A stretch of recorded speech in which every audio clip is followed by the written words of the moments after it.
ભગવાન વિષ્ણુ હતા ને એના 10 અવતાર હતા. સમજી ગયા? તમને તો ખબર છે.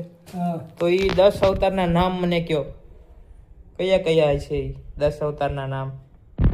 10 અવતાર થઈ ગયા ને? હા. એક તો રામચંદ્ર ભગવાન થયા. હા, ઓકે. કૃષ્ણ ભગવાન થયા. સાચું. વામન ભગવાન થયા. સાચું.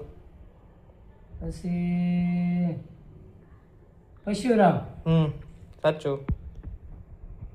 પછી તો બહુ ખબર નથી. નથી ખબર છે. ખબર છે બીજા? બીજા નથી ખબર. મિત્રો યાદ કરો. તમને લોકોને ખબર હોય ને કે વિષ્ણુ ભગવાન હતા એના 10 અવતાર હતા, તો પપ્પાએ છે ને ચારક જેવા નામ આપ્યા. રેડી? તો બાકીના તમે લોકો જવાબ આપો કે ભગવાન વિષ્ણુના 10 અવતાર હતા.